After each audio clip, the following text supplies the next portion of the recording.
All right, so we've got a stack of sources here all about AI money-making methods.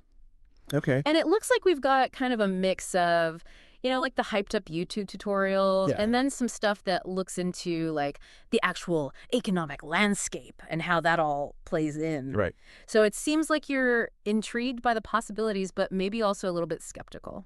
Yeah, well, I mean, it's healthy to be skeptical, especially in this digital world that's Yeah. just saturated with these promises of easy money. Exactly. And that's where these YouTube videos come in, right? They're just like bursting at the seams with Yeah. enthusiasm. Yeah. Like we've got this Franklin Hatchett one here, Mhm. and he breaks down this whole method using ClickBank. Right. ClickBank is like this hub for affiliate marketing, right? Yeah, basically, so you're promoting other people's products, Okay. and if somebody buys it through your link, boom, you get a commission. You're right. You- Classic model. But Yeah. then he's adding in this AI spin to it. Yep. So he's all about leveraging AI for content creation. Mm-hmm. And specifically, he uses this example of this Java Burn product. Have you heard of this? I haven't, no. Okay, so it's like a weight loss kind of thing. Okay. But he claims that you can make like $149 per sale just Wow. by having AI crank out blog posts about it. So content marketing, but fueled by AI. Yeah. It's definitely a trend. Yeah. But how effective it is, that's debatable. Yeah, and like he's talking about churning out thousands of these AI written posts Oh, wow. and then just like plastering them all over the internet Okay. with this idea that even if a tiny fraction of them get clicks, Right. it'll add up. Yeah. But it feels like he's kind of glossing over that whole like creating compelling content part. Yeah, that's always the question, isn't it? It's Yeah. like, it's the allure of the numbers game. Yeah. Like obscuring the actual strategy and effort that goes into building a sustainable online business. Yeah. And then on a completely different note, Right. we've got London Nugs here, and they bring a whole other level of energy to the table with this. Okay. Their Pinterest video is like a shot of digital caffeine. Right. They're like Oh. $2,500 a week in 10 minutes a day. Who wouldn't want a piece of that? I know, right? Sign me up. Yeah, right. But so they're all about reposting content that's related to products that they're affiliates for. Okay. Like they keep mentioning this Discord course. Mm-hmm. So they're saying like you repost it, you slap your affiliate link on it, Okay. sprinkle in some keywords, Okay. and then the cash just starts flowing in. So essentially just simplifying content marketing and social media algorithms. Yeah. Which, I mean, it could be effective in the short term, but it relies on, exploiting fleeting trends rather than cultivating a loyal audience. Right, and that's where I start to get a little skeptical because Yeah. they make it sound as easy as like copy, paste, profit. Right. But like building a following, creating engaging content, Yeah. that takes time and effort. It's not just about like gaming the algorithm. Yeah, no, it's way more than that. Yeah, Yeah. for sure. And that kind of segues us into this whole other side of this, which is, the actual economic side of things. Right. So we've got this article here about like the global economy. Okay. Not exactly light YouTube fare, but important context here. Absolutely. The global economy actually isn't quite the disaster some predicted, Okay. which is good news. The IMF is cautiously optimistic, Okay.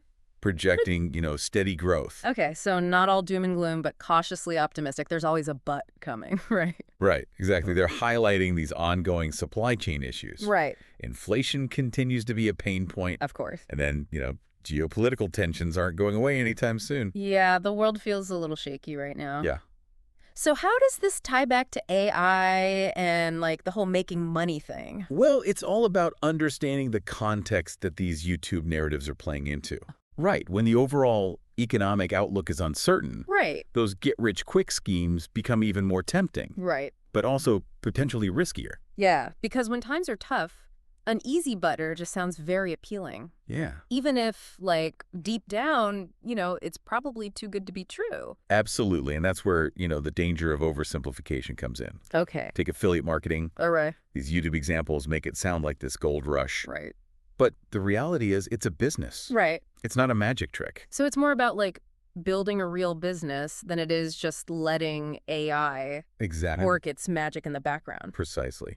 Which brings us to, I think, a more grounded perspective on how AI can be a valuable tool for generating income. Okay. And it's less about replacing work altogether and more about amplifying existing skills and businesses. Okay, so less passive income, more Right. power up your hustle. I like that. Exactly. So tell me more about this.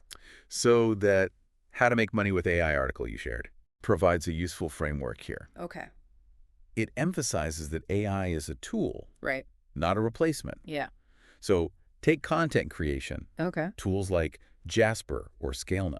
Yeah. They can help with writing, Yeah. but they can't replicate the human element. Right. The creativity, the strategy, the ability to connect with an audience on an emotional level. Yeah, it's like having a superpowered research assistant Exactly. instead of like an instant blog post factory. Exactly. Right. And this extends to other creative fields as well. Okay.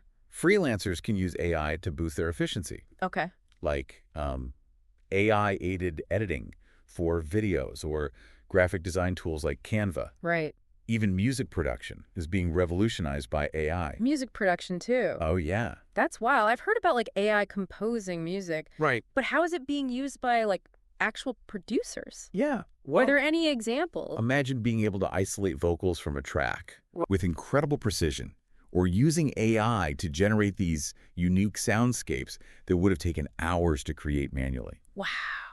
That's what some of these AI tools are making possible. So it's not replacing musicians, but it's giving them like a whole new set of tools to be more creative and efficient. Exactly. And this theme of AI as a force multiplier applies even more to businesses. Okay, so less about like the flashy YouTube promises and more about these behind the scenes ways that AI is actually like changing how businesses operate. Precisely. We're talking about things like AI-powered inventory management, Okay. streamlining customer relationships with AI-driven CRM systems, Hmm. even optimizing supply chains and manufacturing processes. Right. These might not be as attention-grabbing as, $2,500 a week and 10 minutes a day, Right. but they're quietly revolutionizing how businesses function. So it seems like success with AI is less about magic buttons and more about strategy. Yes. And speaking of strategy, that Pinterest creator article you shared seemed to really emphasize that point. Yeah, it was all about like building a brand and understanding your audience and then using AI to kind of amplify your reach strategically. Exactly. Less about finding that one viral pan and more about building a real business, Yeah, which takes more than clicking a few buttons. right. And that actually, I think, is a good segue into this kind of seemingly unrelated source we have here Oh. about World War II conspiracy theories. Right. You've been teasing this connection. I have. I'm very curious to see how this ties in. Okay. What do conspiracy theories have to do with AI and making money? Well, it's about the narratives we buy into. Okay. Just as anti-Semitic conspiracies offered a distorted lens to explain the war, Right. overly optimistic AI narratives can warp our expectations around work and wealth. Okay. Both prey on our anxieties and desires, Right. offering simple explanations and easy solutions in a complex world. So you're saying that these YouTube videos are almost like modern day conspiracy theories. It's an interesting parallel. Right. I mean, not in a hateful way, but in the sense that they're presenting this simplified, maybe even distorted view of reality. Right. It's like they're selling us a fantasy. Exactly. And then, like you were saying earlier, when times are tough, those fantasies can be very tempting to believe. Exactly. Got And it. just like those historical narratives had real-world consequences, Right. these oversimplified AI narratives can lead people down the wrong path, Right. especially when it comes to something as important as, their livelihood. So what's the takeaway here? Like, Oh. how do we develop that critical eye? That ability to see through the hype and understand the real story? It starts with questioning the narratives we're being sold. Okay. Who benefits from us believing this? Mm-hmm. What are the underlying assumptions? Hmm. And most importantly, does it feel too good to be true? Because often if it does, It probably is. it probably is. Yeah. So it's not about dismissing AI altogether, but it's about approaching it with a healthy dose of skepticism Right. and a willingness to dig deeper. Absolutely. The real deep dive isn't about finding a single AI trick or believing every promise you hear, but about cultivating that critical thinking muscle. Right. That ability to navigate a world awash in information and misinformation Yeah. and make informed decisions. Right. So whether it's YouTube gurus or economic forecasts or even, historical narratives, it's about understanding that there's always more to the story than meets the eye. Well said. And sometimes the most valuable knowledge comes from connecting those seemingly unrelated dots and just asking those tough questions. I think that's a good place to leave it. Yeah, and on that note, we'll leave you with this thought. What seemingly easy solutions are you tempted by in your own life? What hidden complexities might they obscure? Until next time, keep asking questions, keep exploring, and keep diving deep.